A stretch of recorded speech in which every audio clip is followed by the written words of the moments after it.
Just like the street lights lit this town, like a fire in a blaze, gotta burn it down. Alright, here we are, folks. Can't be afraid to leave this out. We got this far, don't know how. I see danger in your eyes. They know we'll burn down the night.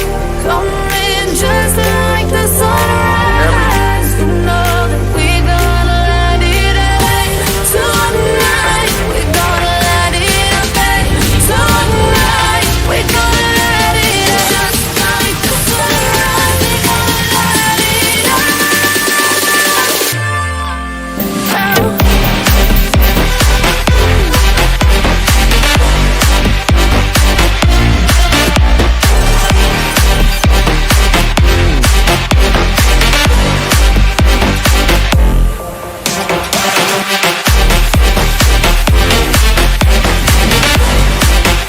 Welcome back once again. This is Chris Report, and he assured me that since Simon's down in Boulders, folks, this is Chris Wyatt reporting from South Africa.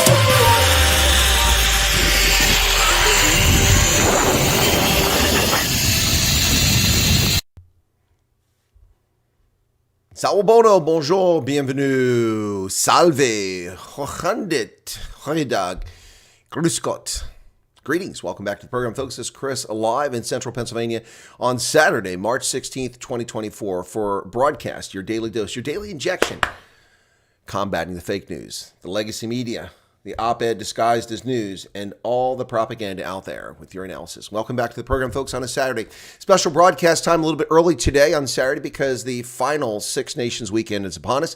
And on Rugby Ascendant, at the end of this, I will be covering that game. So thanks for tuning in, folks. Good to see you here once again. I hope everyone's well on this lovely day. Not so lovely outside. Sun's coming and going here in central Pennsylvania, but nonetheless, a lovely day. I'm sure somebody's having a pretty day somewhere around the world. Welcome to everybody here at Gypsy Backpackers, Hendo, Ulrich Fenter, Vilma Erasmus, Hendo, I said Hendo, Crypto Noob. Welcome back to you. Sue Walsh. No broadcast yesterday. Sorry about that, Sue. Yesterday, unfortunately, I had several things going on simultaneously and was unable to do this. I had to take campaign posters, 4 foot by 3 foot, mount them on wooden frames. That took time to coordinate and take care of that. After that, I had a 9:30 video teleconference with someone else, which interfered with doing it even earlier. So I couldn't do an earlier stream. I couldn't do the regular stream. A little bit later stream, and then I couldn't do the regular stream because I had to run an errand and then go to having the stitches removed after my surgery. Stitches removed yesterday, and then they were bothering me all night, and I was like, "Ow, it hurts. What's going on?" It's no stitches. It was the Band-Aid, the plaster that was on my armpit. I got in the shower. I forgot the plaster was on there. I'm like, what is that? I tried to pull it off. My fingers kept sliding off the plaster. And finally, I got the Band-Aid ripped off. It left a lot of marks. It hurt taking that Band-Aid off. Anyway, so got stitches removed, then had physical therapy. Then I came back, and I was supposed to put some of those large signs out in the district, and postponed that, and then thought I had some time in the evening to get some things done. And all of a sudden, somebody said, I can come over and pick it up. A gentleman came over to pick the sign up, but his vehicle wasn't large enough to carry it. And next thing you know, my whole evening was just gone. And next thing I know, it's 11 o'clock, 10 o'clock at night last night. So wasn't able to do a broadcast. I am doing one today to get you up to speed on today's news. Yeah, so, all right. What else? Paulie's here. Welcome, Paulie. Charles Van Onselen. And then busy making a potki. Okay. Oh, your daughter's driving and you're directing. Okay. All right. Laudine's hot and humid. Howick. Hey, Laudine. How's it going, man? How is Howick? All right. All right. What else? Definitely stinker today. And then Dylan Comberg is here. Whom have I missed? Missed anybody here? Erica. Welcome, Erica. Janet Liddy's in from South Carolina. Hey, Janet. How you doing? Monique Devereaux. Hi, Chris. Whoop did Chan Chud met Yao. Yeah. How you like that? I know how to say whoop. That one I can say. That's because of Joe Black. Whoop. What is whoop? Yeah, that's why. That's how I learned that word. Whoop. I know what it meant, but pronouncing it, I mean, it looks like it says hoop, but it's whoop. Anyway, so what else? Phone's better, says Brian. Okay, Oliver. Hey, how's it going, man? And wow, I just noticed I got like a little spot here. What's going on there? Anyway, All right, welcome back to the program. Good to see you all again. Charles Van Onselen, the voice of reason, Paulie, the brains behind the operation, and Erica and Hendo, the moderators extraordinaire. Always here. I tried to call Hendo yesterday. He didn't answer. I don't know if he was dissing me or just busy or didn't go through. Yes, R1, there will be rugby. Apparently you're not in the groups. I put it in 13 different groups on Telegram and WhatsApp. Today at 12:30 my time, that would be 4:30 in the UK, 5:30 in Europe, and 6:30 in South Africa. It'll be Scotland or Ireland hosting Scotland. Yep. Yeah. All right. So there. So, and I will not be wearing an Irish or a Scotland jersey. I'm going to be wearing a Welsh jersey. So that's going to look weird, but it's the closest thing I have that has blue and green on it in one jersey. So it's a 2019 Wales road jersey. So I'm going to wear, I guess in a spirit of empathy with the Welsh side getting shellacked in this year's Six Nations and likely getting the wooden spoon. I'm going to wear that. And then of course I'll be rooting for Ireland in this contest because Scotland screwed the pooch. Both of them did last week, but Ireland can win it today. Hopefully it will be a good game. Where's the WhatsApp link again? On your link tree? It's what do you mean link tree? Does anybody even know I have link tree anymore? No, the WhatsApp is in the WhatsApp group there. Kendo, let me see if I still have that link. I've been pasting stuff. Nope, it's not going to work. That wasn't it. All right, I don't have the link. Let me get it real quick from WhatsApp. There it is. Copy link. Here's the link for the game R1. Anybody wants to watch that? That's right after this broadcast. I haven't set up a redirect. I've been very busy this morning, swamped by things for veterans, swamped by my campaign, swamped by, I got bills and taxes I got to take care too. This morning I went to pay a bill and didn't realize I already paid it. 10 days ago I paid my rubbish bill. I got a bill in the mail. And it's like, your rubbish bill's due because they send the hard copy. And I'd actually already gone in and paid the bill on the 6th. So I'm like, wait a second. It said your balance due is 0. I'm like, huh? So I went back and looked at my bank account. And in fact, I had paid it 10 days ago. Whew, that's just how crazy things are. Yeah, the audio was a problem. Yeah, Charles, sorry about that. Not much I can do about that. That's the way they set it up. Not very smart. Much larger audience could have been reached through the broadcast. And they should have had a better plan for that. But whatever. Not really much we can do about it. It was an interesting experience. It wasn't really a debate. It was a question and answer session. Oh, the group link. Hendo can give you a link to one of the groups to join. I put it in all the groups anyway, so Hendo will do that in a moment. Anyway, so welcome. Happy Saturday. I started to say Thursday. Happy Saturday for everybody. I hope you're well. I hope things are progressing well wherever you find yourself around the world, in South Africa. Interesting. I did get a comment on my video. Let me share that with you very quickly. Let me see. Come on, that just came in. Where's that? Come on. Oh, here you go. This was from Morozwa Ratchekuni. Said, Colonel, are you a CIA operative? What's the motive for your commentary in South Africa? Okay. So I said, CIA, laughing. I said, where do you draw your logic from?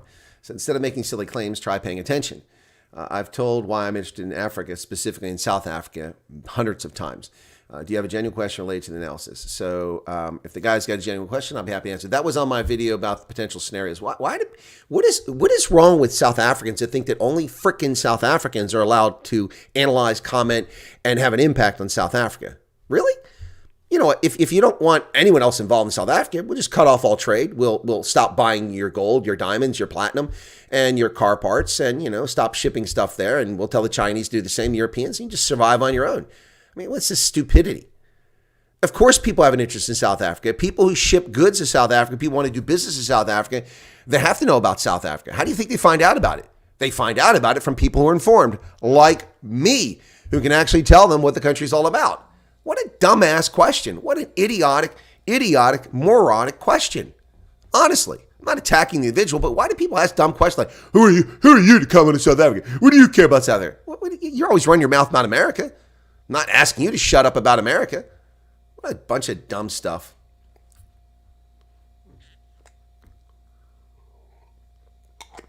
Anyway, it's just silly. What's your interest in Africa? Well, it's my business. After telling my audience hundreds of times what my interest in South Africa is, you know what? If you can't watch my content, you just want to comment like that, then it's on you. I'm not going to share. Anyway, Kelvangelibert says, looking forward to your stream. Currently having a braai watching Six Nations. Italy versus Wales. Well, see if Italy can pull it off. Halftime, 11-0. Who's leading halftime? Italy? See, they're coming to South Africa to observe the elections. No, the CIA doesn't go observe elections. Where do people get that? CIA doesn't observe elections. If anything, the CIA subverts elections, according to analysts. But yeah, people can be dumb, Oliver. But the comments like that are just, they're intended to. The reason I respond the way I did is because they're intended to undermine my credibility. What a crock! What a crock! I actually, people are asking, so is Paulie, you're still here, Paulie? Yeah, and so a few other people were asking about the comments that were done while I was live streaming. The comments, a lady made negative comments about me, telling, the guy's boasting, talks about himself. Oh, he's going to talk about himself. Oh, he does. Listen to him. All he's doing is talking about himself. I hadn't even started talking. I saw the screen capture. I was the 5th candidate to introduce myself. The purpose of a 3-minute introduction is to tell people who you are, tell them about yourself, what you've done, where you've been.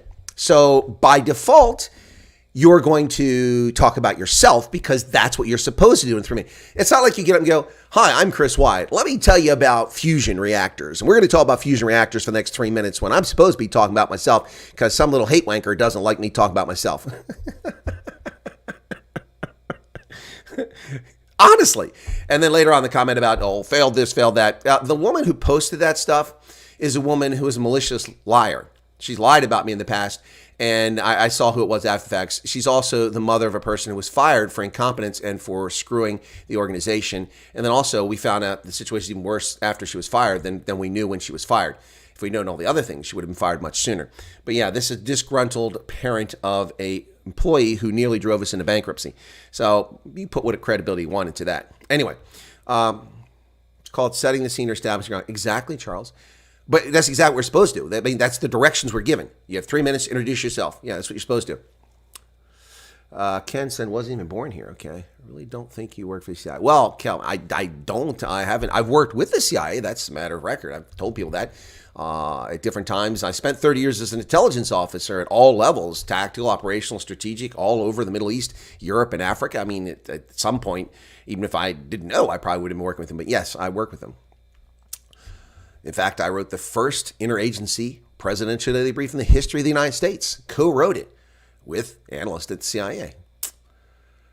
No, the Freedom Front Manifesto was over a week ago, Brett. We talked about that. Wasn't it? How was it working with Mauritania's military? It was okay. Mauritania's military had some problems. By the time I arrived there, the U.S. support to help them build logistical units and train their military had been paying off, and they were a much more professional force. That said, it's a country that without that assistance probably couldn't pull that off. But yeah, they were fine. Chris was talking. Oh, who's talking about? I didn't even know that guy was even in the conversation anywhere. Italy is ahead. All right, thanks. Appreciate it. That's good. Good to see. Did you ever hear about the New Orleans sniper Mark Essex? No, I don't know that story at all.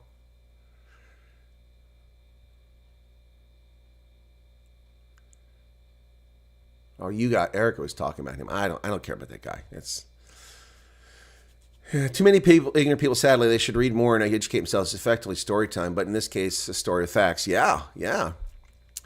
Thanks, Ken. Yeah, Kurtz Verhoeven's here, Hendo's here, Nick Muller. So look, let me just run through. Look, okay, boasting, call it what you want. These are statements of fact, folks, and not things I talk about very often. Again, the whole thing, I find it really comical, really, really hilarious for people. I wish I could just take my camera and swing it around and show you my walls, but I'm not going to do that. Boastful, arrogant. Seriously? Look, I went to a colleague's office yesterday at the War College, and my colleague has historical stuff on his walls. Really nice gentleman, by the way. Nice stuff on his walls, and he's got some I Love Me stuff, accomplishments on his wall, and that's cool. People come in to visit you, particularly students, and those are things they see, and they orient on that, particularly if you have to take a phone call or something like that, gives them something to look at. It's professional. It's okay. But I don't hang up my accomplishments, my achievements. Where's my medal from Liberia? I didn't even know. It's down here somewhere. I'd have to go looking through a box.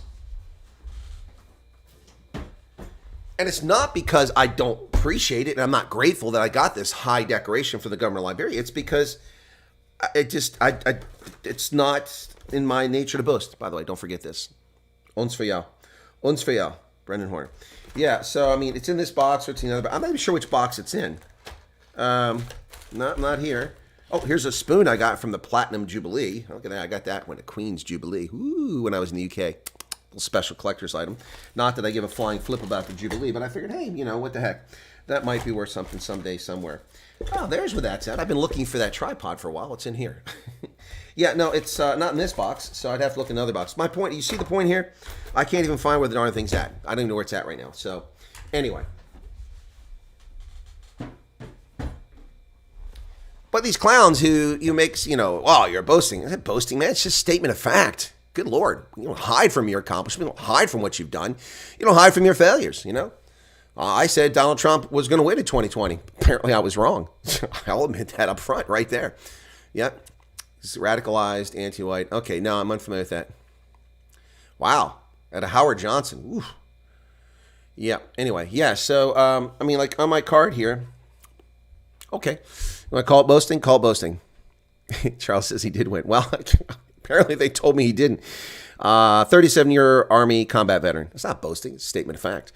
Chief of staff of a $3 billion program at the National Security Agency. It's not boasting. That's a statement of fact. Now, it wouldn't even be boasting if I said, as chief of staff of a $3 billion program, could account for every penny spent and improve the efficacy of cryptologic communications by X% over this period of time. That would also be factual. That'd be more, that's not even boasting, but I didn't put any of that in there. I just said that's what I did.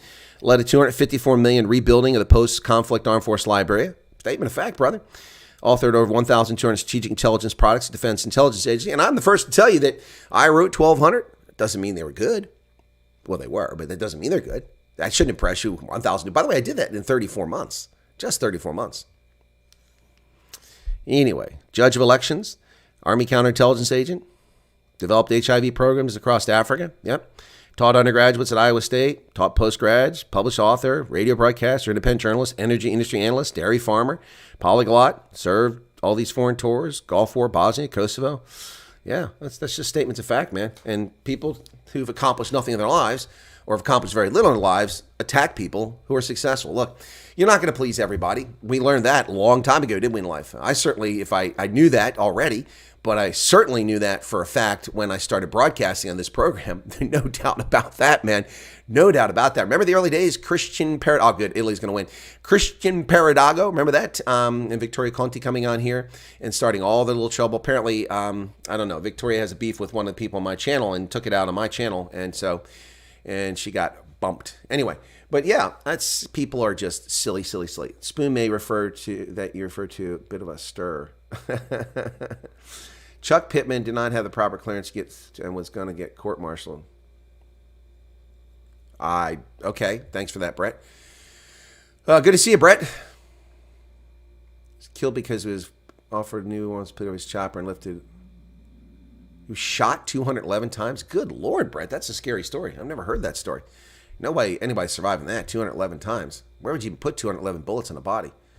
Obviously, a lot of bullets going through the same penetration spot. 63 people currently here and 37 likes. Hey, on a Saturday on an early broadcast on an unannounced one. That was easy. Thank you very much. Shawnee is here. Welcome, Shawnee. Yeah, welcome back to you. Well, folks, the news. Let's get to the news, all right? And then I'll boast some more. Then I'll boast a little bit more after that. Yeah, actually, it's probably time in the midst of my campaign to just dig out my awards again. And, you know, people are always asking about it and go through the awards and talk about them. Should we do that at some point in the near future? People are always asking about that. Go down memory lane here. I'll have to get the box out of the basement, dust it off, and bring them up here and start going through it. If you guys want that again, just say yes or no. You want to see it? I mean, I've only done it, I think, 3 times in over 4 years. Well, 2020 is when I started. Yeah, it's been over 4 years since I started doing this. I think I've done it 3 times, and each time was because people demanded. This time I'm suggesting it. But it's entirely selfish. Entirely selfish. Yeah, because I'm running for office, yes. No, it's just, okay. Yeah, people are saying yes, all right. You have achieved much and have every right to be proud of your achievements. I have to come to know you as a professional, honorable man. Thank you, Sloth Puppy. It's very kind of you. Bye-bye, donkey. Yeah, no, I appreciate that. No, but people just hate success. Yeah. Yeah. No, I'll do that sometime soon. We'll set it up and I'll do a stream. We'll go memory lane and I'll bring those things out and talk about it. So I think I brought up some pictures of some of my staffs before, which is pretty cool. You'll notice that when I show you photographs of those places, my staff are all there with me. It's not just me. So it's not a singular effort. I mean, no one does everything on their own. You either do things working with people or you accomplish things by inspiring or directing or leading people to get things done. You form a team. Yeah. Wow. Show pictures of your trips. Yeah, scientists, I can do that, but that's probably a late night owl sort of thing. Go through all the pictures. I mean, just the South Africa pictures, man, we could spend a long time on that. I'm just looking at those trips. Of course, I need to make sure there's no compromising photos in there. Of course, there are zero compromising photos. I'm being facetious. But yeah, no, I got a lot of pictures, thousands of pictures of my 3 trips to South Africa the past 18 months. Yep. So, yeah. All right. Okay. News. No more humiliation or threats. The chief operating officer for Nelson Mandela Bay has been cleared by the Hawks. What? We were told he was corrupt. Maybe he is. Maybe he isn't. But according to the Hawks, this man is cleared of the charges. Wow. He's vindicated. Chief Operations Officer of Nelson Mandela Bay has been cleared of fraud charges by the Hawks. Christopher Dyani says he feels vindicated, especially since the charges led to threats against him. Hawks confirmed that no case will be pursued.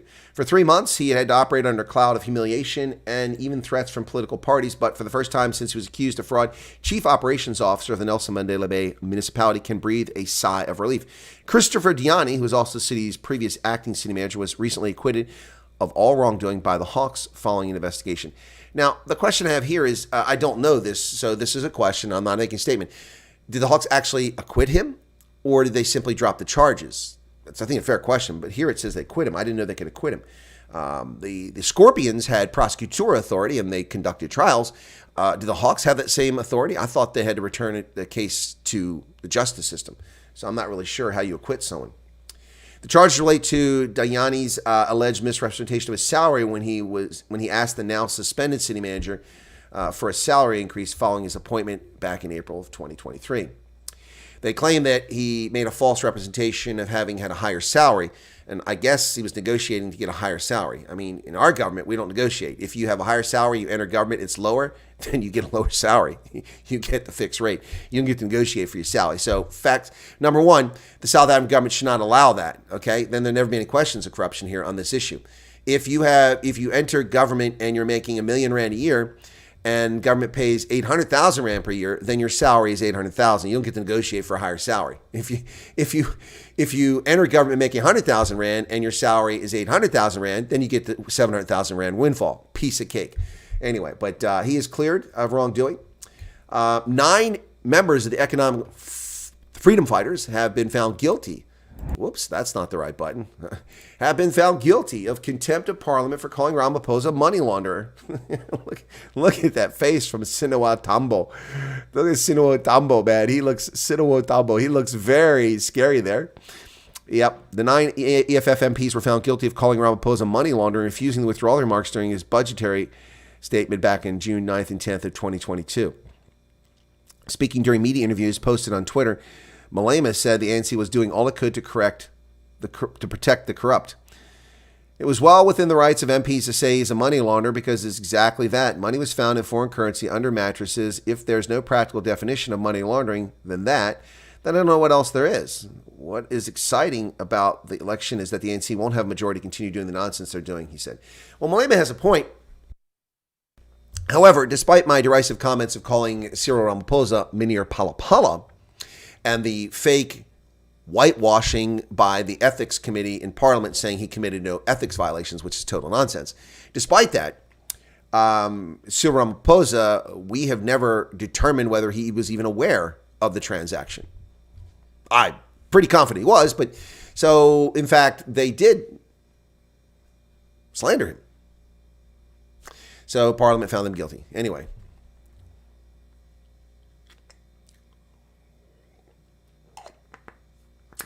Joking Atheist is back. Nalini Pandor wants to arrest South Africans. Yes, but she's not arresting South Africans fighting in Ukraine. Isn't that strange? Isn't that strange? She wanted to arrest South Africans who were doing security work in Iraq for the Americans in the coalition, a global coalition from the UN in Iraq. But she didn't want to arrest South Africans fighting in Ukraine. Yeah, we're going to talk about that today. We are going to talk about that today. The hypocrisy of the ANC over Sudan, over Ukraine, and Gaza. We're going to talk about that here shortly. Sailors en route to Cape Town plucked from the sea. Whew. Sea rescue. Ship was diverted to pick up a life raft. 2 sailors were rescued and one was presumed drowned after their yacht sank about 2,400 kilometers southwest of Cape Town. That's crazy. South African Maritime Safety Authority confirmed. Sailors were rescued on Wednesday from a life raft after swift intervention by South Africa's Maritime Rescue Coordination Center, which requested a passing ship, the Front Pollux, to divert its course to the accident location. The yacht, the Nina Pope, had been on its way to Cape Town from Tristan da Cunha, Samsa said on Friday. Despite challenging conditions, the winds of up to 74 kilometers per hour and sea swells up to 8 meters. Good Lord. The Front Pollux managed to recover 2 male survivors from a life raft near the reported position. Unfortunately, a third seafarer, the skipper of the Nina Pope, and a German national could not be saved and is presumed to have gone down with the vessel. The survivors, one with a dual Swiss-U.S. citizenship and the other Brazilian, have since communicated with their respective embassies in Cape Town, facilitated by the Front Pollux. Both individuals do not require medical assistance and are currently en route to Cape Town. Wow. Crazy stuff there, folks. Man, those people with yachts out in the middle of these deep oceans, you got a pair, I'm telling you. That's not for me. Now, I'm going to, again, expose propaganda. Now, this is a news report. It's factual. It's newsworthy, 100%. But remember, recently I showed you guys this video from a gentleman in Durban and showed you all the rubbish that's piled up in Durban. There's no report in News 24 about the massive mountain piles of rubbish that's piled up in Durban as a consequence of the strike and people just dumping their trash everywhere. And that story's not been covered by News 24. But that area is governed by the ANC at the moment. So they're not covering that story. They're not letting South Africans know this nonsense. Let me see if I can find that video again very quickly here. Let me see. It's been a few days ago, so I probably won't be able to find it. Let me just take a peek real quick and see if I can. It was before that. Load shedding. There it is. I've got it. Okay, hang on. Okay, so let me get this up here. All right. So remember this video I showed you guys. This is Durban a few days back, okay? All right. This is a gentleman. I'll let you hear the first part of what he says, okay? And then I'll mute it.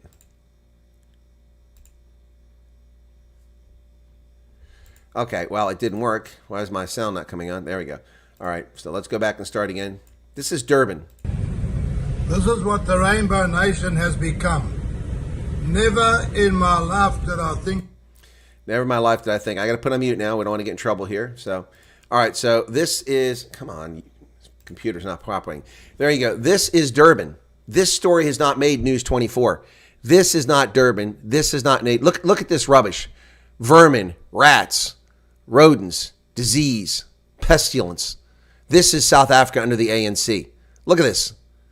This story for a city controlled by the ANC is not making News 24. Why is News 24 not talking about this rubbish? You can't even drive on the road. Look at it. It's piled into the road surface. It's so bad. Attracting flies, vermin, rats, mice. Look at this. Near the dump site? No, it's right there's a business. There's a car dealership right there. Not near the dump site. What are you talking about?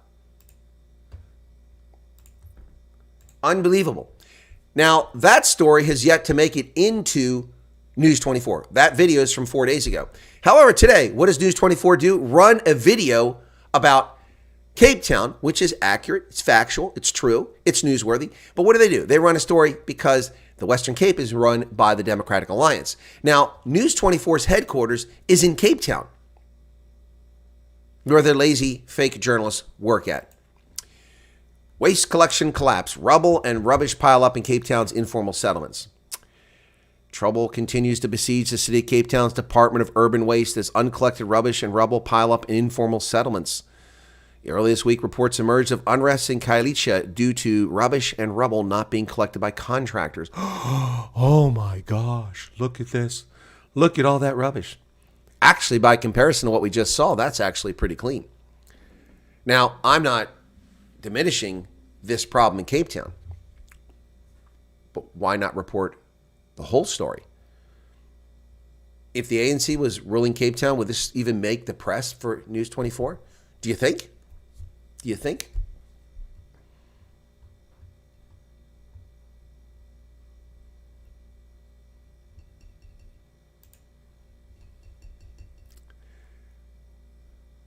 Elections 2024. Well, the good party starts pandering with a promise of 1,000 Rand for the poor. Money that does not exist. South Africa is already in debt. But Patricia de Lille plays populist partisan politics. Good goes big as de Lille promises 999 Rand basic income grant for jobless citizens. You know, how about you promise a functional business environment so that businesses invest and create jobs so people have dignity and earn their way in life instead of suckling off the teat of the state. Veteran politician Patricia de Lille, the woman who changes political parties like she changes her party dress, has based her Good Party's manifesto launch on the promise of a 999 Rand basic income grant should they be elected to government. On Saturday, the party launched its manifesto in Johannesburg, where it laid out its plans for the 29 May elections. She said the extent of poverty threatened to dismantle all the technical gains the country had made. What technical gains? There are no technical gains. The fact that nearly 9 million of us are so severely poor as to qualify for the social relief of distress grant that we can't look to the economy to release the pressure by generating jobs is our number one crisis. The fact that 350 is less than half of what an adult needs to feed him or herself is a recipe for disaster. 1,000 Rand is a lot less than a person needs to survive on. So she's wrong on that factually. She's also wrong factually the economy can't create jobs. South Africa's economy, if it wasn't hobbled by racist and socialist macroeconomic policies, could flourish. Could flourish. It should be flourishing. However, crime, injustice, race-based policies, and corruption, as well as the collapse of infrastructure, are destroying it. The economy can provide all those things. In fact, just get rid of the ANC, have a free market economy, and South Africa will be back in a few years. Number one, because somebody's got to fix all the roads and the rails and all the electric lines. That's all got to be repaired. That takes people. That takes jobs. That takes investment. That takes money. It'll all come back. Yeah, Patricia de Lille makes a promise. Okay, she can make this promise because there's no way in God's green acre that Patricia de Lille's Good Party is going to get anything over 2% of the population. She'd be lucky if she gets 1%. Yeah. Joking says, it's so shocking. It clearly indicates EFF and ANC do not care about humanity at all. They see the citizenry as persons who are their inferiors. They would bring back. Yeah, okay, I'm not sure where you got that statement from, but I don't disagree. Russia says it has killed more than a dozen South African mercenaries in Ukraine. I'm sorry. Hang on a second. It's Naledi Pandor. Let me take this message here. Do I have a phone here? No, I don't have a phone. I thought I had another phone here. Must have gone somewhere. There it is. Okay, hang on. It's ringing. There it is. It was on silent. Okay, so sorry. Take this call. Yes, Minister Pandor. Yes. Oh, you don't like Afrikaans, but aren't you colored? Oh, sorry. How about this? Otsihilijang, eh? You don't speak Tswana. Well, what good are you? Okay, listen, Minister. No, don't yell at me. Calm down. I mean, look, I meant no insult. You know, you got 12 official languages, including sign language, you know? I mean, I could do South African sign language. I could have been hired for Madiba's funeral. All I had to do was do this. Give me 200,000 Rand. I mean, you remember that? Anyway, seriously. Minister Pandor, I see that you're going to arrest dual citizens who were drafted into the Israeli Defense Force and sent into battle over Gaza after the terrorist group Hamas attacked Israel. Oh, yeah, no, I saw it. It's all over the press. Yeah, no. Come on, Jabba. Okay, listen, I saw it. You can't deny it. You were quoted in the paper today. Okay, hold on. Okay, but here's my question. South African mercenaries are currently in Ukraine. Are you arresting them when they come back? Remember the ANC's, racist anti-mercenary law that they created back in the early part of this century? Yeah, I remember it. Yeah, I used to cover this story. No. That was intended to prevent South Africans from earning living wage, particularly white South Africans who were excluded from government jobs and kicked out of the military and not promoted. They went to Iraq to do security services, and you threatened them with imprisonment. Yeah, you were calling them mercenaries. But you also, in that bill, your party said that anyone that was involved in the freedom fighter movement, blowing up schools and churches and mosques and bars and cafes and restaurants, that those people would not be prosecuted for being mercenaries. No, you can't deny it, Jabba. I was there. I saw it. I covered it. Yeah, listen, why aren't you prosecuting the people coming back from Ukraine? The South Africans fighting illegally in Ukraine as mercenaries. Only in Gaza. Yeah. All right. Oh, hey, listen. Hey, those are not nice words. Not nice words. I'm sorry. I can't talk to you anymore. Bye. Ladies and gentlemen, right there from Jabba the Hutt herself, Naledi Pandor, explaining that she never said that about Israel. Anyway, I stayed on the Curry's Post Road. Okay.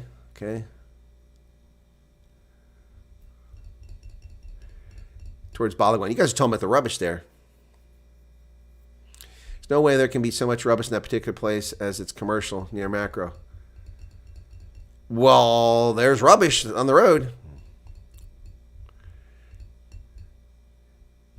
Oh, yeah, Chris Pappas made a huge change. I saw the difference, and I saw it.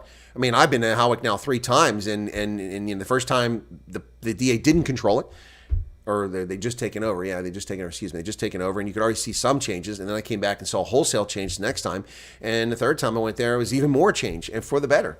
Great place. But South Africa will prosecute people who go to Gaza and fight in a military they've been drafted into who have no choice. But people volunteer to go to Ukraine and participate in war. The ANC has nothing to say about that, even though they're allies of Russia. Yeah. Now, Russia claims they've killed 14 South African mercenaries out of 35 South Africans that are known to be fighting. Wow. They also said that the 249 mercenaries from Nigeria, Algeria, and South Africa, it's killed 103. Well, the Russians are making some pretty strong claims there. Now, News 24 feels the need at the bottom to say its statistics cannot be verified, and Russia's consistently lied about many aspects of the conflict. Well, that's true, but its statistics cannot be verified, and News 24 frequently lies about the news reports. So, 6 of one, half a dozen of the other. That sect leader in Zimbabwe with all that child labor. He's being held. There he is, Ishmael Chokurongwerwa. Yeah. Zimbabwean sect leader and self-styled prophet appeared in court on Thursday charged with child abuse after police raided his farm and rescued more than 200 children from doing physical labor. The children were subjected to abuse as cheap labor, doing manual work in the name of being taught life skills. Life skills. Yeah, okay. Sudan's army. So we're seeing massive effort around the world to force Israel to have a truce during Ramadan to give Hamas more time to organize its fighters and get more weapons from Iran so it can kill more Israelis. Yeah. So there's a big demand for Israel to have a ceasefire during Ramadan. Of course, the Arabs didn't have a ceasefire during Yom Kippur. In fact, they attacked and tried to destroy Israel in 1973 during Yom Kippur, one of the most sacred days in the Jewish calendar. So what about Sudan, where the generals aren't asking for a ceasefire? Where is the African National Congress? We've already exposed their hypocrisy just a moment ago on foreign fighting in Gaza and in Ukraine. Inconsistency from the corrupt leftist propaganda outlet known as the ANC. Now here we're going to expose more of their fraud. Where is the ANC talking about this? Why isn't the ANC demanding a ceasefire in Sudan between the RSF and General Burhan during Ramadan? Why? Where's the ANC? Sudan Army General rules out Ramadan truce unless the RSF leaves civilian sites. The top general from Sudan's army has ruled out a truce in the holy month of Ramadan unless the paramilitary group it's battling leaves civilian and public sites. The statement by Yasser al-Attah, a deputy commander in the army, comes after the military claimed advances in Omdurman, part of a wider capital, and appeal by the UN Security Council for a truce during Ramadan. But where is the ANC? These are black Africans. Where's the ANC? Well, one more time to call out ANC hypocrisy.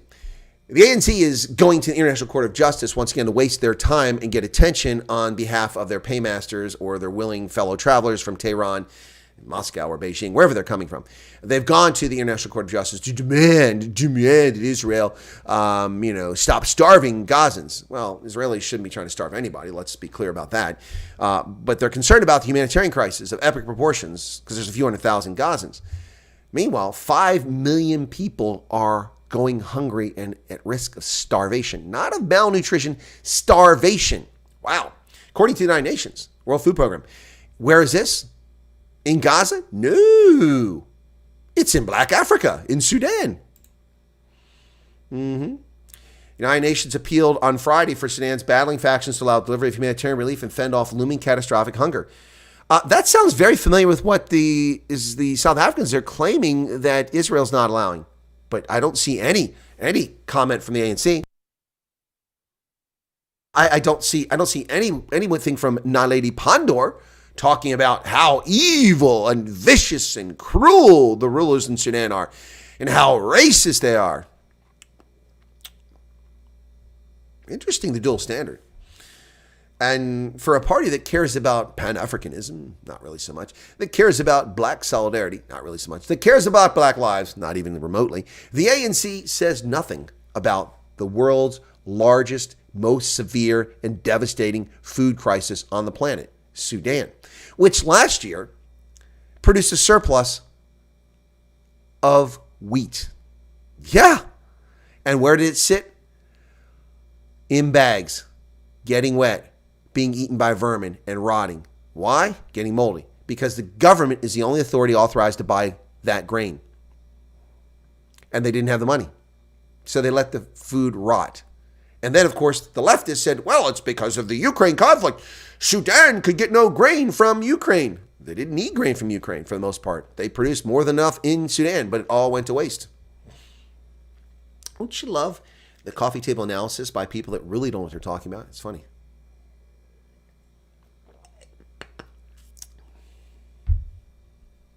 Some of the gamers cried. That's funny.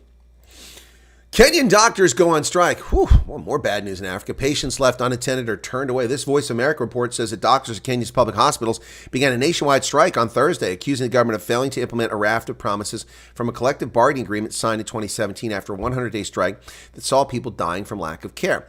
And do you know the solution to this? The free market. That's right, private hospitals that exist to provide a service and get paid for it and raise a profit to buy new equipment for more research, to hire better doctors, provide more services, to employ more people, to help more people. Yeah, it's a virtuous cycle.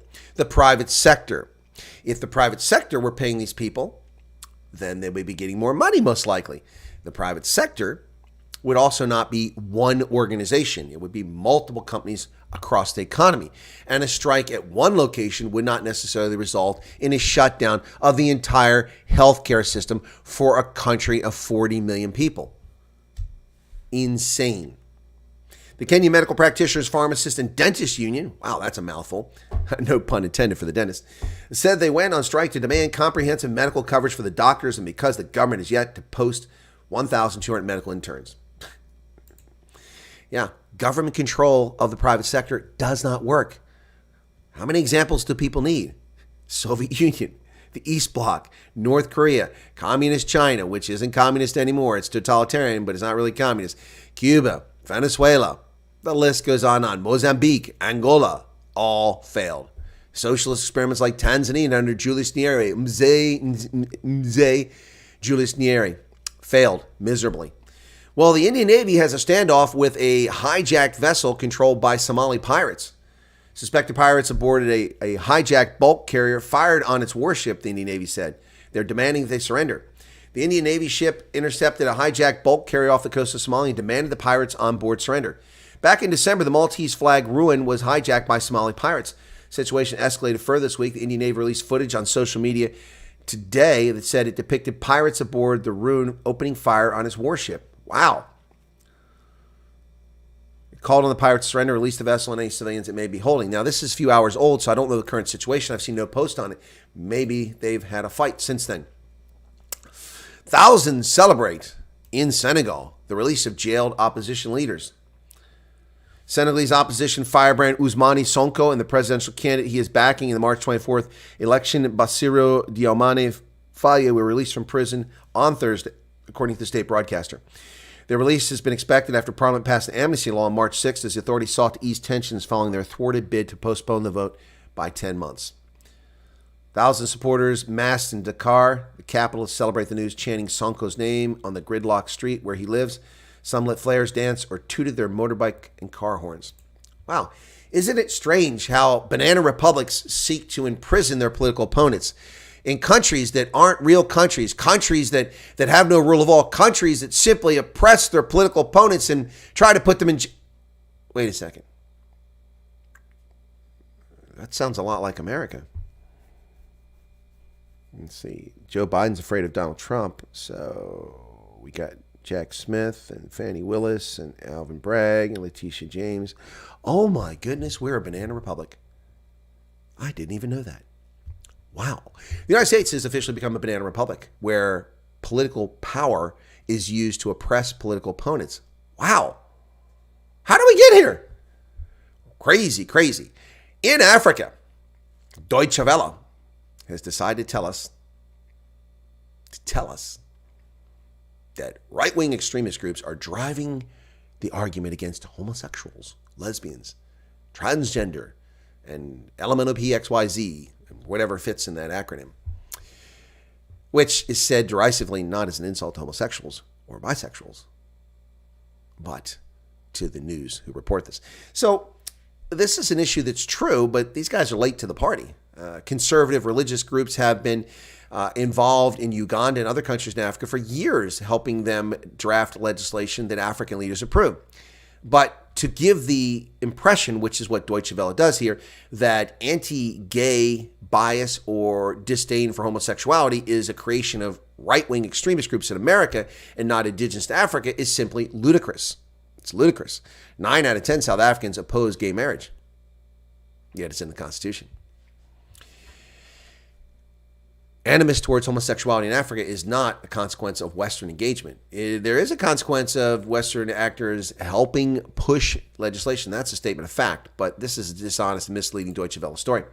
Tough laws targeting homosexual acts or abortion in African nations are often preceded by lobbying from American hardliners. Often well-financed, these networks campaign against equality and diversity. No, they don't. They don't campaign against equality and diversity. That's just an opinion. That's not a fact. That's not a fact. This is by Martina Schywilkowski. Well, that's a very German name. One of these people from the East.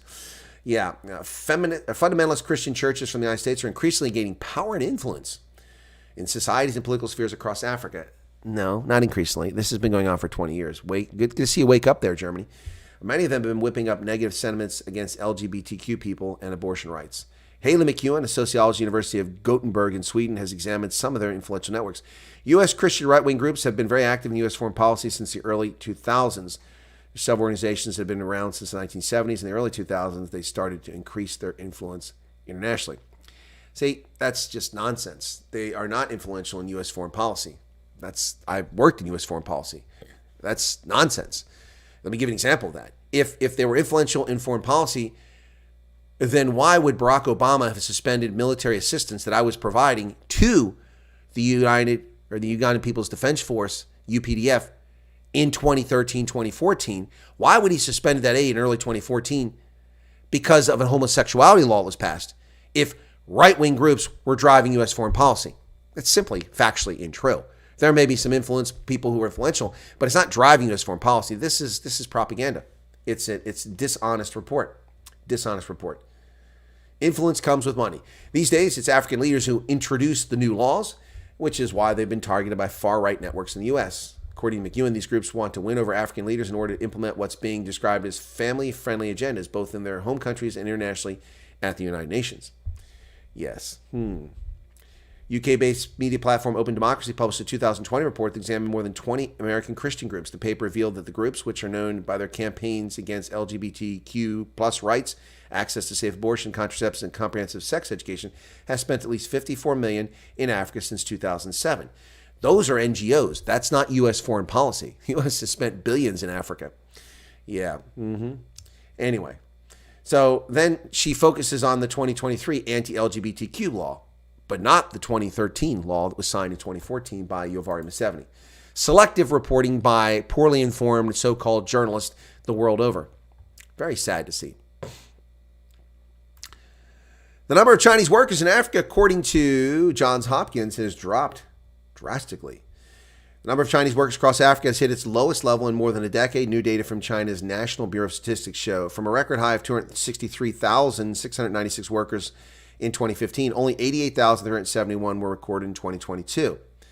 The China-Africa Research Initiative at Johns Hopkins University, which analyzed the data from 2009-2022, attributed the drop partially to the pandemic as workers left, but also to deal with energy. I've got a problem with this. Where do they get these figures from? Those are not even remotely accurate. There's over 1 million ethnic Chinese nationals living in Africa today. And that comes from several sources. And no one can actually verify this number, but their claim that it dropped that much, that may be true. But 263,000 was the peak. There's probably that many in South Africa alone. Lorraine Slabbert, welcome to you. Yeah, there's probably more now than ever. I agree, Paulie. I mean, there's more than 263,000 Chinese nationals in South Africa alone. Has anyone been to Sandton lately? Yeah, Johns Hopkins, I'm not buying your story, buddy. Not buying your story. Anyway, all right. So, cocoa beans. Have you guys been keeping up on this story? Cocoa beans disaster here. The price of chocolate is skyrocketing. Why? Because of the issues with cocoa beans. Major African cocoa plants in Ivory Coast and Ghana have stopped or cut processing because they cannot afford to buy beans. 4 trading sources have said, meaning that chocolate prices are likely to soar. Chocolate makers have already increased prices to consumers after 3 years of poor harvest, with a fourth expected. And the two countries have produced nearly 60% of the world's cocoa. That's Ghana and Cote d'Ivoire. Cocoa prices have more than doubled over the last year, scaling numerous all-time highs. We need massive demand destruction to catch up with supply destruction. In other words, stop buying chocolate, and then the price will go down. Well, congratulations to Gloucester. Gloucester has won the Premier Cup in English rugby. Wow, they beat Leicester and Henri Pollard. Yep. They clinched their first trophy in 9 years. Gloucester claimed their first trophy in 9 years in front of a roaring Kingsholm crowd as they beat Leicester Tigers in the Premiership Rugby Cup final. Henri Pollard kicked 2 penalties to 1 to Lloyd Evans before the Tigers unraveled with 2 players in the sin bin. Seb Atkinson and Cam Jordan ran in scores, and 2 George Barton penalties stretched the lead out to 23-6. Hanro Liebenberg scored with 5 minutes left in a late burst, but it was too late for a Leicester comeback. The win meant that Gloucester, who won all of their 6 matches in the competition, are the first club to win all 3 iterations of the domestic tournament, having taken the RFU Knockout Cup and the Anglo-Welsh Cup in their history. It is the first trophy since the European Challenge Cup win back in 2015. Big day for Gloucester rugby fans, folks. Congratulations, Gloucester. Excellent news for them. 6 Nations today, coming up right after this broadcast on Rugby Ascendant. It's Ireland at Aviva Stadium hosting Scotland in what is an anticlimactic outcome. Finish. Scotland choked last week. Ireland choked last week. At one point lost to England. They never should have lost that game. And instead of Ireland winning back-to-back 6 Nations and back-to-back Grand Slam titles for the first time in the history of the 5 or 6 nations, they screwed the pooch, and they can now only win the 6 nations back-to-back. They cannot win the Grand Slam back-to-back. They screwed the pooch royally. Scotland, for their part, had a chance to actually win this tournament if they hadn't screwed the pooch against Italy. They screwed the pooch against Italy, and frankly, folks, bestiality is illegal, so they should stop screwing the pooch. The euphemism comes into play. But Scotland blew their game against Italy, and had they won that game with a bonus point, then they could potentially have won the championship today. But no chance of that. No chance of that. England has an outside chance of winning with a bonus point victory in their game over France. However, it's Ireland's to lose. So the 6 Nations underway today, the final weekend. Ireland are the title favorites. England has slim hopes, and Wales will get the wooden spoon, it looks like. There you go. See some of the top names right there in 6 Nations. Ireland are pole position to retain their crown by avoiding defeat or by gaining 2 bonus points in a tie. You could have a tie with Scotland, or they could get 2 bonus points. Yep. Scotland and France are still in the title mix, but Ireland's vastly superior points difference means their chance of snatching title are highly unlikely. All Ireland has to do is win the game, and it's theirs. India will hold a very confusing election that runs for several days. Yep. A 7-phase general election beginning April 19th with the results on June 4th. Prime Minister Narendra Modi, who we met there in Santon City during the BRICS Summit, is seeking a 3rd straight term in a marathon 6-week vote, the world's largest democratic exercise. No doubt about it. India will hold a 7-phase general election starting April 19th with the results to be declared on June 4th. The Election Commission of India announced the schedule of the 6-week marathon vote during a news conference in New Delhi on Saturday. Nearly 970 million voters, more than the entire population of the United States, the European Union, and Russia combined, are eligible to cast their ballot, according to the polls data. Look how big the elections are in India. Nearly 1 billion people are registered voters. Can you imagine the numbers for that? The U.S. has 168 million registered voters, and apparently Joe Biden got all of them last time. South Africa has 27 million registered voters. Joe Biden got all of them. That's what I heard. That's what I heard. Yeah, I heard Joe Biden won all those votes. Well, China has threatened Vietnam and Australia for developing closer ties. Chinese, not good friends, not good neighbors. Yep, a closer inspection of diplomatic relationships. So, Chinese Foreign Minister spokesman Wang Wenbin said at Monday's daily news briefing to advocate bloc confrontation and build exclusive circles goes against the trend of the times and the common aspiration of regional countries. He did not specifically state Australia and Vietnam, but this comes on the heels of those two countries who have come up with an agreement. It's on response to them signing agreement. Vietnam also signed an agreement with the United States back in August. A joint statement issued on March 7th by Vietnamese Prime Minister Pham Minh Chinh and Australian Prime Minister Anthony Albanese emphasized that the nations share a common vision of a peaceful, stable, independent, and prosperous Indo-Pacific region. And that threatens China. Ooh, the Chinese are scared of the Australians and the Vietnamese. Well, they should be scared of the Vietnamese, who kicked their butts in 1979. Well, Ukraine's victories over Russia's naval fleet, its Black Sea Fleet, are bringing hope to farmers. Ukraine's victories over Russia's Black Sea Fleet reopen a vital grain corridor from Odessa. Farmers like Oleksandr Kosenyuk in the central Ukrainian village are ramping up exports of grain thanks to a surprising military success that has subdued the Russian Black Sea Fleet hundreds of miles away. Ukrainian naval drones have sunk a series of Russian warships, putting swaths of the Black Sea all but off limits to the Russian Navy and allowing Ukraine to increase grain exports. Thanks to our armed forces, without the corridor, we don't have exports, we don't have an economy. This is one of the enemy's main aims, to destroy the economy. But they've picked it up. Grain piling up. Well, the Russian Black Sea Fleet, according to some reports here in the Wall Street Journal, 1/5 of it has been destroyed by Ukrainian drones and rocket attacks. Another report here in the New York Times says that the Ukrainians have destroyed 1/3 of that fleet. And after Ukrainian strikes, Russia has fired their top naval commander. According to U.S. intelligence estimates, Ukraine doesn't really have a traditional navy, of course. They sunk 15 Russian ships in the past 6 months. Kremlin has fired its top naval commander, the biggest fallout yet from a series of devastating attacks by Ukraine on Russia's Black Sea Fleet. Admiral Nikolai Yemenov, the head of the Russian Navy for the past 5 years, was removed and replaced by the head of Russia's Northern Fleet. The victories have been all more surprising because Ukraine does not have a traditional navy or a fleet of warships. Instead, they've used sea drones and missiles to attack Russian ships. Not good. Well, Europe is going to steal Russian money. They froze the Russian assets, and now they're going to steal the money to buy arms to fuel their war in Ukraine. Talk about immoral. Wow. Europe will tap frozen Russian assets for Ukraine arms, according to Germany's Scholz. Shift in Berlin's stance on using windfall profits increases chance that $300 billion held by the West will help Kiev. German Chancellor Olaf Scholz said the European countries would use the windfall profits generated by nearly $300 billion of frozen Russian assets to support weapons purchases. So they're going to steal the money made off of the portfolio owned by Russians. Well, more proof that Europeans are nothing but thieves.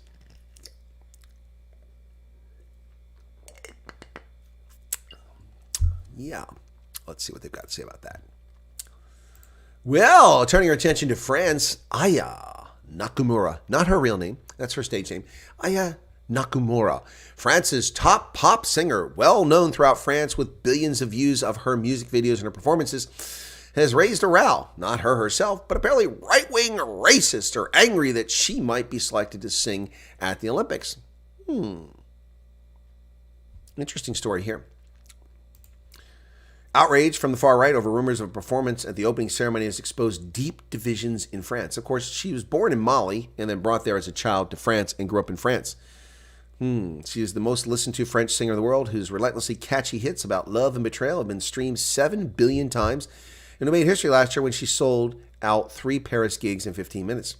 But Aya Nakamura, France's biggest pop superstar, who is known for her unique French style influenced by Afrobeats and Caribbean zouk, called out racism and ignorance this week after far-right politicians expressed outrage over the possibility that she could sing at the Paris Olympics.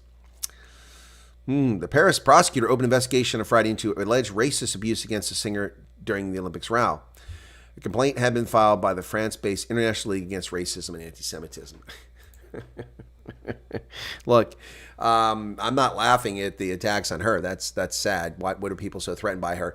But you have a body like that, it's only one-sided. The only time anyway. So, Yeah, so some of the French are up in arms that she's going to perform. I don't care if she performs. She's a top singer. Why can't she perform? Just because she's Malian. Anti-drone units, a new tool to keep the Paris Olympics safe. Ooh, look at that police officer with an anti-drone rifle. They want to shoot down drones.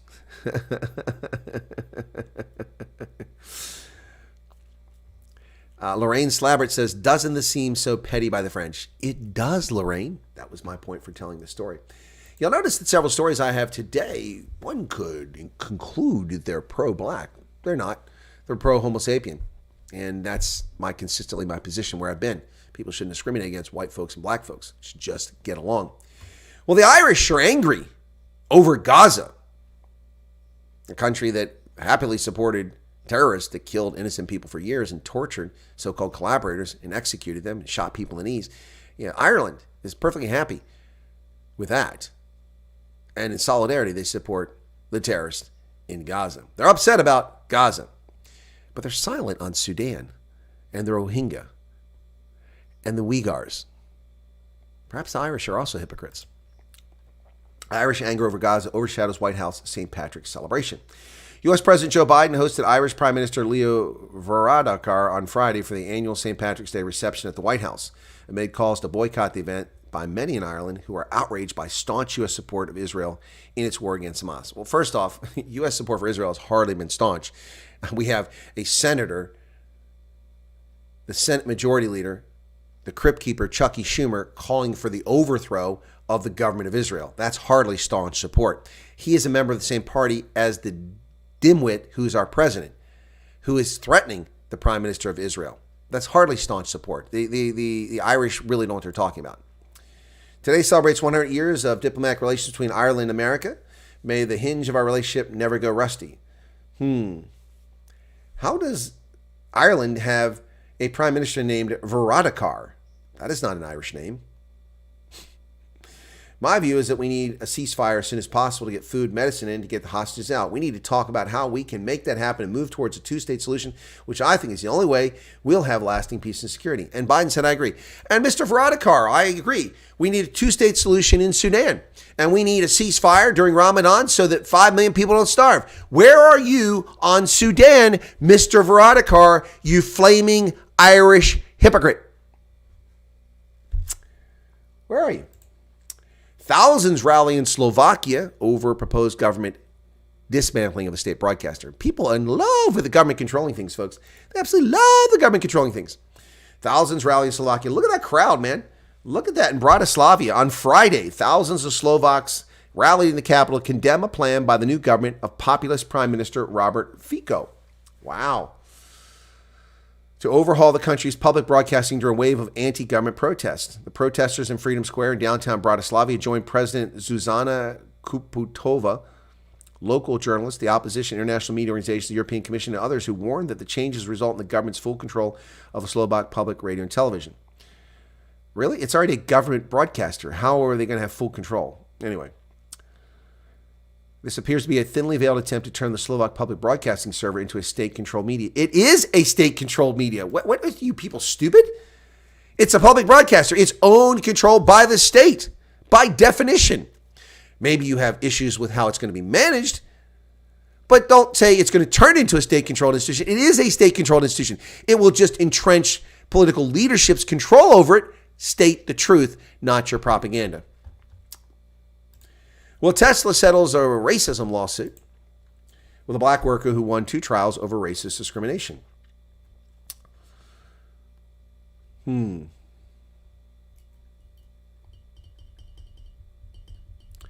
2023, as CNBC previously reported, Diaz testified in San Francisco federal court that his colleagues at Tesla regularly used racist epithets to denigrate him and other black workers, made him feel physically unsafe at the factory, told him to go back to Africa, and left racist graffiti in restrooms. His colleagues also left a racist drawing in his workplace. It was a rudimentary reference to Inky the Caveman, a 1950s era cartoon whose main character is a black boy portrayed with large lips, wearing a loincloth, earrings, and a bone through his hair. He won a $137 million judgment, which has been knocked down to $15 million and then knocked down $3.2 million in the end. Nobody should be doing that to anybody. That's ridiculous. That's shameful. Tesla's had a number of these cases in California. Part of the reason why they've left the state. They shouldn't tolerate this kind of conduct by their employees. Well, a free pass for Fannie. A free pass for Fannie. Fannie Willis gets away with her bogus criminal trial against Donald Trump and co-defendants after her corruption and for something she should be disbarred for, diverting money to her lover, state money to her lover to prosecute the former president of the United States. She should be disbarred. She should be put up on charges, and she should be off of this case. But she lets her boyfriend take the fall, and she stays on. Now, let me tell you something about this case. Any information obtained, any work done by her boyfriend is fruit of the poisonous tree. It's fruit of the poisonous tree. This case will not go anywhere. Donald Trump will prevail here, as will the defendants. The idiots who took the plea bargain, like Jenna Ellis, are morons. Takeaways from the scathing ruling that allows DA Fannie Willis to remain on the Trump election subversion case. Judge Scott McAfee is allowing Fulton County District Attorney Fannie Willis to continue on the election subversion case against Donald Trump, but she's forced to lose Special Prosecutor Nathan Wade after embarrassing 2 months that put her on trial over their romantic relationship. She's allowed to stay on the case. This is a disgrace. This is an absolute disgrace. McAfee ruled that either Wade or Willis, not both, either Wade or Willis have to leave the case as an odor of mendacity remains. In other words, this is a stinker of a case. Wow. Wow. He said she can't be dismissed for bad choices. Of course she can be dismissed for bad choices. She's a district attorney. The relationship was thrown in the center of the case in January when co-defendant Mike Roman filed a motion to dismiss her over allegations of an improper relationship. Forget the improper relationship. Forget that. How about the misuse and the theft of state funds to give her lover, someone who's satisfying her sexually, money? Wow. Payments Wade made on trips they took together, which the defendants alleged showed that the district attorney benefited financial information. Of course she benefited. Of course she benefited. She gave money to her lover. He used it to take her on trips. How did she not benefit from it? The court produced this evidence. This idiot judge. Wow. This thing smells. Exactly. Unbelievable. He determined that there wasn't conclusive proof of the allegations against the pair. Excuse me? Excuse me? Reasonable questions about whether the district attorney and her hand-selected lead attorney testified untruthfully about the time of the relationship further underpins the findings of an appearance of impropriety and the need to take proportional efforts to cure it. The proportional effort to cure it is to sack her from the case and dismiss the charges against the defendants. That's the proper case. The entire case is tainted. There's no evidence in this case that's going to be useful. They've ruined their case as if they ever had one. McAfee added, ultimately, dismissal of the indictment is not the appropriate remedy to adequately dissipate the financial cloud of impropriety and potential untruthfulness found here. Are you serious? So what Judge McAfee is saying is that you can steal public money, give it to your lover so that your lover can take you to the Caribbean and knock boots with you, and you get a vacation because you've stolen the public's money and given it to your lover. And that doesn't make you disqualified to be the district attorney. Excuse me? Excuse me? What plan are these people on? McAfee wrote that while Willis kept no records of payments she says she made to Wade in reimbursements for vacation travel they took together, her claim is that she paid him in cash was not so credible as to be inherently unbelievable. It was unbelievable. Defendants have not presented sufficient evidence indicating the expenses were not roughly divided evenly. Excuse me?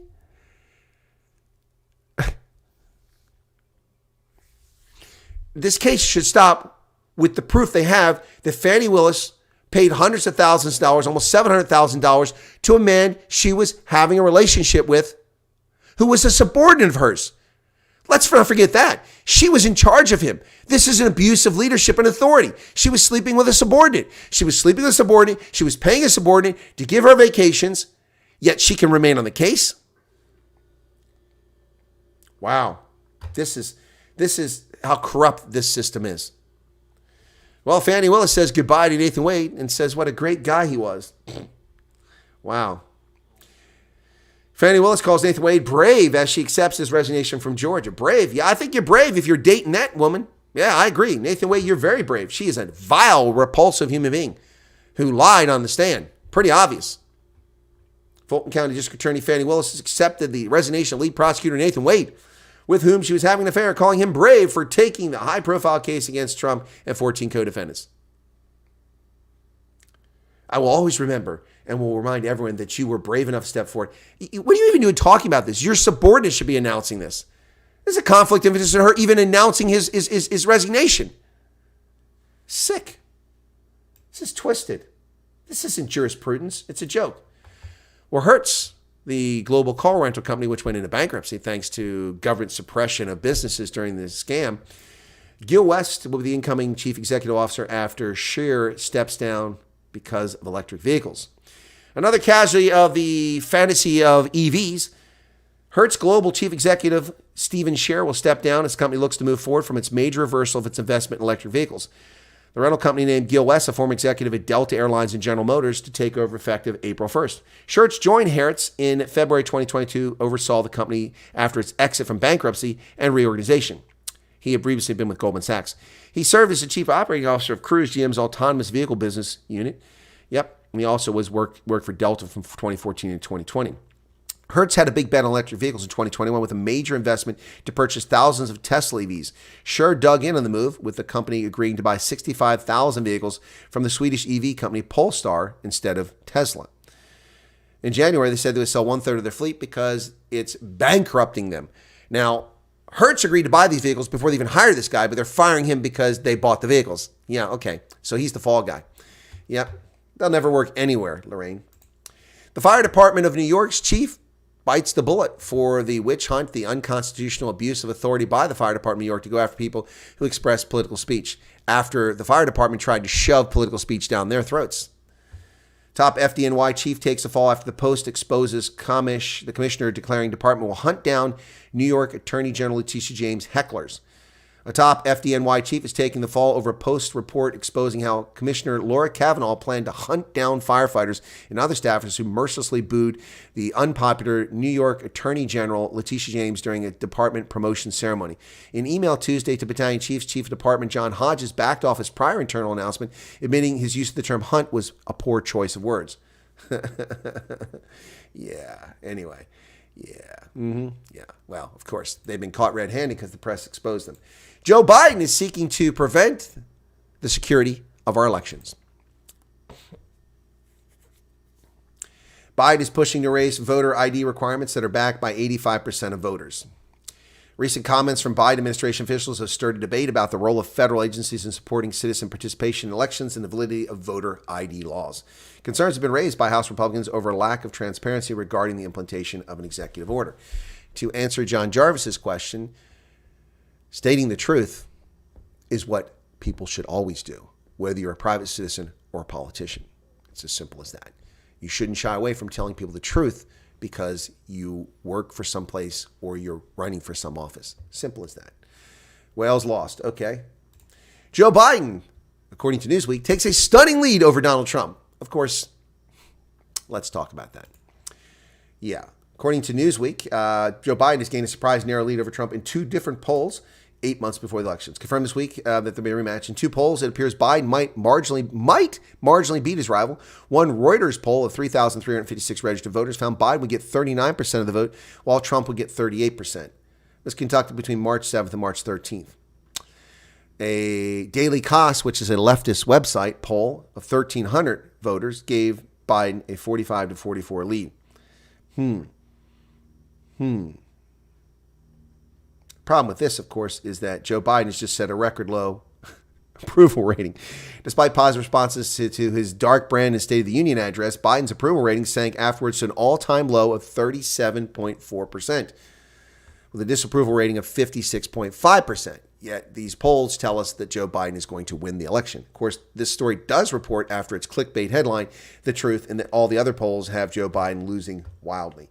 So this is mostly fair left-leaning, I'll call it that. Okay, all right. Well, Mayor Brandon, no, not Joe Biden. Mayor Brandon of Chicago is going to evict criminal alien invaders, false asylum seekers, from housing. Mayor Brandon exempts some migrant families with children and those with measles from the shelter evictions. The city's proceeding with a plan to require migrants leave shelters after 60 days and require jabs. Oh, they're going to require them to have jabs. Where are the human rights complainers now? Where's the Americans? Look at this. People hanging around outside a migrant shelter. Look at how well dressed they are. They're hanging out. The guy in a nice tracksuit, got himself an LA Dodgers hat on, just sitting around doing nothing, hanging out at our expense. Have no business in this country whatsoever. And we're paying for it. After that 787 Chilean LATAM Airlines dropped from the sky, threw people to the ceiling, crazy stuff, Boeing issues a warning, an alert for pilots with their pilot seat switches. Alert was issued after 787 flown by the Chilean carrier LATAM went into a terrifying dive, injuring dozens of passengers. Boeing alerted airlines to a potential problem with loose switches on the pilot seats of its 787 Dreamliner after one of the planes went into a dive this week on a flight from Australia to New Zealand. Now, they don't say if that had anything to do with it. We're still waiting for the air safety investigation. The jets have a switch at the back of the pilot seats that can be used to move the seats forward and backward. Were the switch to get stuck while someone was sitting in the seat, it could press their body against the plane's controls, hence the reason why this story is being run by the Washington Post. But we don't know that's the case. Well, we're sick of it. Residents on the border with Canada are telling you exactly what I warned you about. The Canadian border is a sieve, and criminal alien invaders are invading the United States. Border Patrol apprehensions of illegal immigrants at the northern U.S. border have jumped from 916 in 2021 to 10,021 in 2023 because of Biden's failed policies. I don't go out by myself anymore, especially at night, said Miss Brow, who runs a dog obedience business. It's unsettling. You can't feel relaxed anymore. You want to be safe in your house and your property. It's getting bad. Sometimes you see them in the interstate looking for a ride. Illegal criminal alien invaders invading New York and border states. Here's another clickbait lying propaganda story by Newsweek, which is an odd publication. It used to be neutral, then it was leftist for decades, then it went bankrupt, then it came back. It tried to be conservative. It's not so conservative. It was middle, and now it's also being conservative and leftist-leaning stories. So anyway, U.S. achieves energy independence for the first time in 40 years. That's not true. We achieved this in 2019. So the U.S. has shaken off its reliance on imports of fossil fuels for the first time in 40 years, according to a recent analysis by J.P. Morgan. In a report published on March 5th, Michael Kelembelist, chair of the bank's market and investment strategy, declared the U.S. has achieved energy independence for the first time in 40 years, while Europe and China compete for global energy resources. The problem with this, of course, is that the United States became a net exporter in energy in 2019, not 2024. 5 years ago, when Trump was president, the United States became energy independent, not today. This is old news. This is done in an election year to influence voters. Dishonest. It's simply dishonest. Well, America's biggest and most famous circus is coming back, except it's not a circus. It's simply a variety show. We might as well put it on CBS and call it the Carol Burnett Show or something like that. America's most famous circus in its history, the Ringling Brothers and Barnum and Bailey Circus, which went bankrupt because of animal activists who eliminated elephants and lions and tigers, will now come back with a humans-only show. Ringling Brothers executives traveled the world to revive the greatest show on earth, and they found 75 performers from 18 countries with no elephants. Yeah, when Ringling Brothers and Barnum and Bailey shut down back in 2017, the end of this institution seemed like it could be the end of the industry altogether. Like almost every claim associated with the circus, reports of its death turned out to be exaggerated. But the only way to come back is to get rid of the animals. Wow. So the new Ringling Brothers and Barnum and Bailey Circus. Of course, the circus is in America almost as long as America itself. Came here in the late 1700s. The circus that would later become Ringling Brothers and Barnum and Bailey was founded in 1871 and bought in 1967 by Feld Entertainment, a Florida-based company. But the company went bankrupt because ticket sales dropped and people focused on their cell phones and satellite television and internet. And then the animal activists drove away all of the animals. Yep. So it's back, but there'll be no animals, so it's not really a circus. It's a variety show. And there you have it. There you have it, folks. All right. That's the news for today. And after this, we're going to have Rugby Ascendant coming up in just a few minutes. So let me just go ahead and check on something there. That's not what I want. I want to do this, get a redirect in here, customization, to see if I can get the redirect to Rugby Ascendant. Okay. Why is it not doing that? It always does that.